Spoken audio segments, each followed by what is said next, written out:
Time లెక్కలేస్తానంటున్నారు కాబట్టి దాంతో పాటుగా వీళ్ళ సెక్యూరిటీ అది కూడా కల్పిస్తానంటున్నారు కదా, ఇన్సూరెన్స్ ఇట్లాంటి దాని మూలంగా కంటిన్యూటీ వచ్చేటటువంటి అవకాశం ఉంది. అట్లాగే ఒక సభ్యత్వం అన్నటువంటిది కలిపితే ఒక 40 లక్షల మందికి తమ సందేశం వెళ్ళేటట్టు, ఆ సందేశాన్ని వాళ్ళు అవతలకి పాస్ చేసేటట్టు వస్తే ఒక సిస్టంలోకి వస్తుంది. ముందు సిస్టంలోకి వస్తే తను మాట్లాడాలనుకున్న మాట జనంలోకి వెళ్తుంది.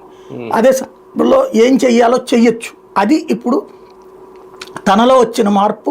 వ్యక్తి ఆధారితంగా రాజకీయం నడిపితే చివరికి ఆ వ్యక్తి చుట్టూ ఉన్నటువంటి వాళ్ళందరూ కష్టపడుతుంటే, నష్టపడుతుంటే, ఇబ్బంది పడుతుంటే మొత్తం పార్టీకి చీమ కుట్టినట్టు కనిపించట్లేదు.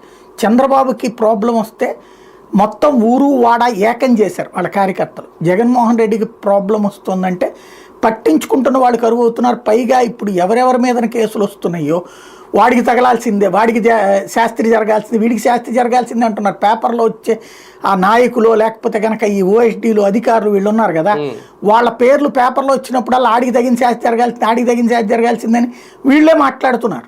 కాబట్టి ఆ విధమైనటువంటి ఫీలింగ్ కారణమైంది ఏంటంటే కమ్యూనికేషన్ గ్యాప్.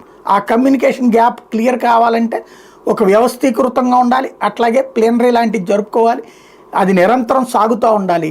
ఇంతవరకు వదిలేసింది ఇప్పుడు కాలం ఆయనకి నేర్పిన పాఠం అన్నమాట ఇది. సార్ 40% ఓటు బ్యాంక్ ఉంటే కేవలం 40 లక్షలే వస్తారా సభ్యత్వ నమోదు? ఇంకా పెరిగే అవకాశం అంటే ఓటర్ ప్రతి ఒక్కడు సభ్యుడు కావాల్సిన అవసరం ఉండదు. ఓటర్ వేరు, సభ్యుడు వేరు. ఇప్పుడు తెలుగుదేశానికి